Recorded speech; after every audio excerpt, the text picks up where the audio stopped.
네, 이번 코너는 취재 파일입니다. 관심사가 큰 경제 이슈를 하나 골라 심층적으로 파헤쳐봅니다. 네, 이번 달 초 증시를 뒤흔든 블랙 먼데이 직후에 이 주가가 급반등하면서 시장이 그야말로 롤러코스터 장세를 보였는데요. 지금은 시장이 안정을 되찾았지만 지금 미국 잭슨홀 미팅 같은 변수가 남아서 경계를 늦출 수 없는 상황입니다. 그간의 증시 흐름과 앞으로의 전망, 국제경제부 이재헌 기자가 정리해드립니다. 네, 어서 오십시오. 안녕하십니까.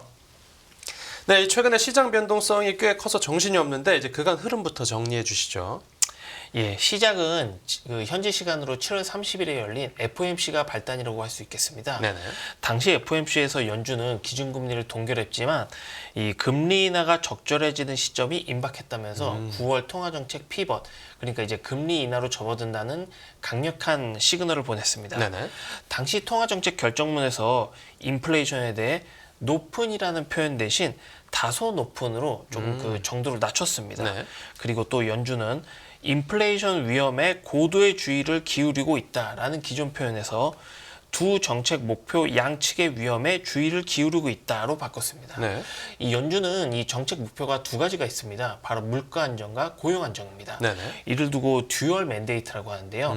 기존에 이제 그 인플레이션에 좀 집중했다면 이번에는 두 개를 모두 거론했으니까 앞으로는 고용 안정, 좀 경기 부양에도 신경을 쓰겠다. 좀 그런 뜻으로 해석을 할 수 있습니다. 네. 그런데 이때까지는 이제 뭐 우리 글로벌 증시 그리고 우리나라 증시도 모두 다 채권 시장도 다 괜찮았습니다.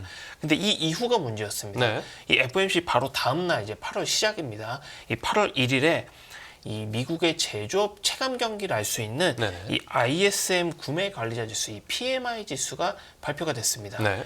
이게 46.8로 나왔는데요. 전월 수치보다도 떨어졌고요. 시장 예상치도 밑돌았습니다. 아, 그리고 이 수치는 50을 기준으로 경기 위축과 그리고 이 그 확장 네네. 이걸 가리키게 되는데 이 50을 밑돌았기 때문에 이 제조업 경기가 꺾이고 있다. 이제 이렇게 이 표시를 하게 된 겁니다. 네. 그리고 여기에서 이제 이 고용 지수가 43.4로 나오면서 네. 전월 대비 이 5.9% 급락하게 됐습니다. 네. 여기까지도 이제 이 미국 여기까지만 들어도 미국 경기가 이제 침체가 오는 것이 아니냐라고 그렇게 걱정을 할 수 있는데 네네. 그 다음 날 또 바로 7월 실업률이 나왔습니다. 이 수치가 4.3%가 나왔는데요. 예. 역시 시장 예상치를 웃돌았고요. 그리고 4개월 연속 오름세를 나타내게 됐습니다. 실업률이 시장 예상을 웃돈 거니까 상황이 나쁘다는 거죠. 맞습니다. 네네. 그만큼 이제 그 일자를 구하지 못한 사람이 많아졌다는 뜻입니다. 네네.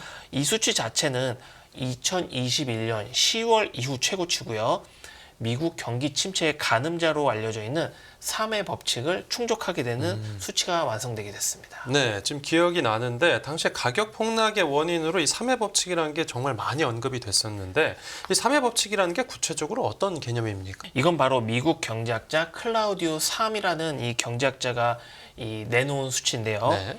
이 경기 침체를 어떤 걸로 판단하느냐 많은 것들이 있을 텐데 실업률로 판단하는 게 가장 정확하다는 겁니다. 네. 그래서 최근 3개월간 이 실업률의 평균 이동선이 이 그전 1년간 수치 중에 가장 낮은, 그러니까 실업률이 가장 좋았을 때보다 이 0.5%보다 높으면 0.5%를 넘어버리면 네네. 그만큼 갑작스럽게 이 일자를 구하지 못하는 사람들이 많아졌기 때문에 이제 본격적으로 경기 침체에 접어든다. 이렇게 해석을 하는 겁니다. 네네. 이 3회 법칙을 무시할 수가 없는 게 미국에서 1950년대 이후 미국에서는 총 11번의 경기 침체가 있었습니다. 네. 근데 이 3회 법칙을 대입하게 되면 1959년, 굉장히 옛날 아니겠습니까? 네. 이때 한 번을 제외하고 모두 적중했습니다. 오. 그렇기 때문에 이 3회 법칙이 들어맞으면 그만큼 시장 참가자나 정책 당국자들도 이 경기 침체에 대비해야 된다. 이런 뜻으로 우리가 알 수 있습니다. 그런데 이번에 들어맞은 거군요. 맞습니다. 아. 네. 그런데 이 실업 지표가 나오기 전에 이제 이미 파월 의장이 기준금리 인하 얘기를 꺼냈으니까 시장이 실업 지표가 나왔어도 뭐 그렇게 놀랄 만한 상황은 아니었던 것 같은데요. 이 사실 아까 이 시점을 말씀드렸다시피 FOMC가 먼저 있었고 그 다음 날 제조업 체감 경기가 나왔고 또 그 다음 날 이 실업률이 나왔습니다. 실업률과 우리 FOMC 차이는 불과 이틀 차이밖에 안 되거든요. 근데 이 연방준비제도 의장 우리 제롬 파월 의장은 얼마나 많은 유능한 이코노미스트를 또 데리고 있겠습니까? 네. 그리고 또 많은 정보들을 주의해서 들을 텐데 이 실업률이 이렇게 나쁠지 과연 몰랐냐는 겁니다. 아. 이 몰랐어도 문제가 됐고 그럼 알면서도 기준금리를 동결했냐 이 둘 다 문제가 되는 겁니다. 그래서 소위 말하는 뒷북 논란이 나오게 되면서 이 네. 글로벌 증시가 큰 충격을 맞게 됐습니다. 아.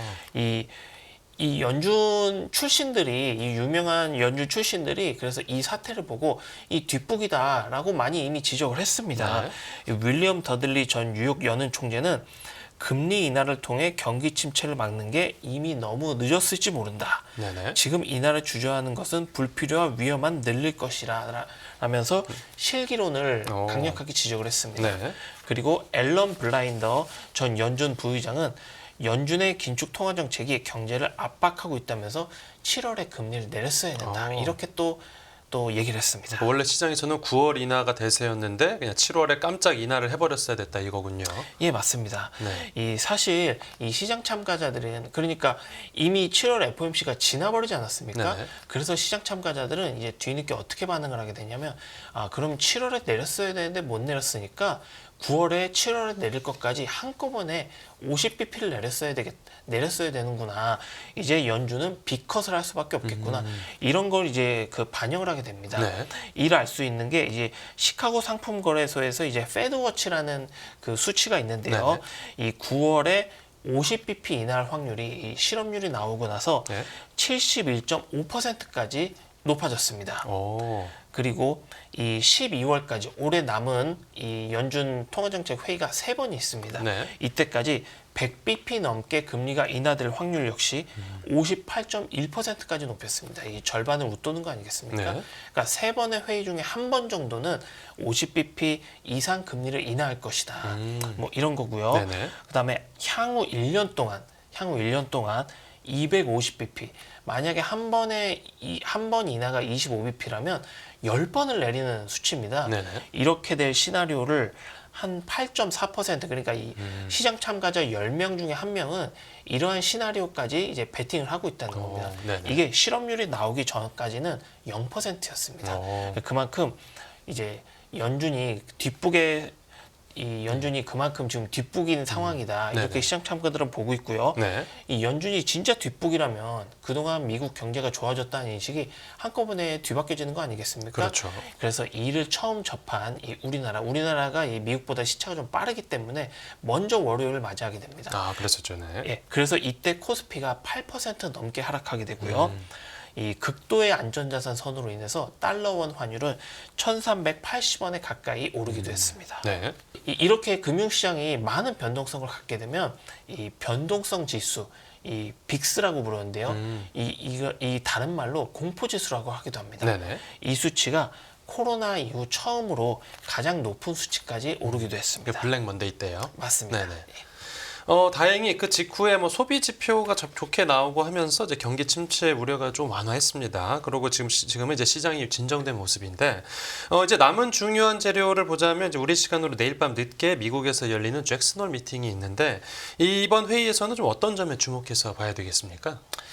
예, 이 사실 뒷북이 맞느냐 안 맞느냐 이 어느 걸 따지더라도 앞으로 변동성이 좀 커질 수밖에 없습니다. 네. 왜냐하면 뒷북 이 파월 의장이 내가 좀 사실 좀 뒷북이었다라고 인정하는 순간 시장은 좀 더 이 B컷 이 과격한 금리 인하로 또 달리게 되지 않겠습니까? 예. 또 그렇지 않고 만약에 그렇지 않다고 하더라도 이 경기 침체에 대한 불안은 많이 남아있게 됩니다.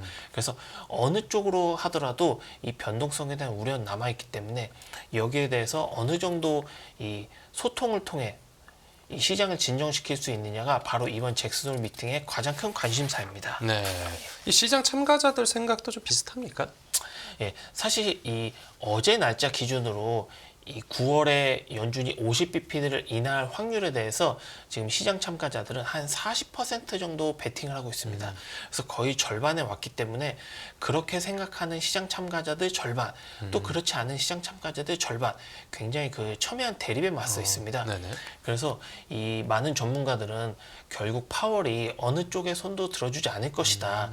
이 점진적이라는 단어를 꺼내면서 이 양쪽의 그런 심리를 이 교묘하게 이 균형을 맞추도록 할 것이다. 이렇게 예상을 하고 있습니다. 네, 파월 의장이 과연 시장 안정을 위해서 어떤 발언을 할지 한번 주목해야 되겠고 또 다른 관전 포인트들도 몇 개 짚어주시죠.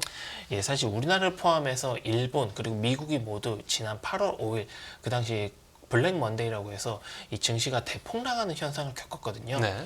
그때 또 하나의 그 변수가 아까 말씀드린 FOMC도 있었지만 이 미국의 경기 침체로 가는 사이에 일본은 물가 상승률이 높아진다고 해서 지난 7월에 깜짝 금리 인상을 단행했습니다. 네네. 그러다 보니까 이 엔화 가치가 많이 높아졌거든요. 그동안 이 일본 투자자들이 엔화를 빌려서 이 달러 자산에 투자하는 그런 엔캐리 트레이드가 활발했는데 네네. 이게 이제 그 포지션이 다 어나인딩, 다 청산이 된다는 겁니다. 그래서 이 잭슨홀 미팅에 이번 이 일본은행 총재가 참여하진 않지만 예. 예, 그 고정적인 참여자로서 그동안 쭉 같이 했었거든요. 그래서 이 물밑에서 이 일본은행과 이 또 다른 이 정책 조율할 가능성이 있습니다. 네네. 그래서 이 긴축 정책으로 가고 있는 일본은행이 또 어떤 스탠스를 보일지 이 부분도 함께 지켜보시면 좋을 것 같습니다. 네, 알겠습니다. 오늘 취재 파일은 여기서 마무리하죠. 잘 들었습니다. 감사합니다.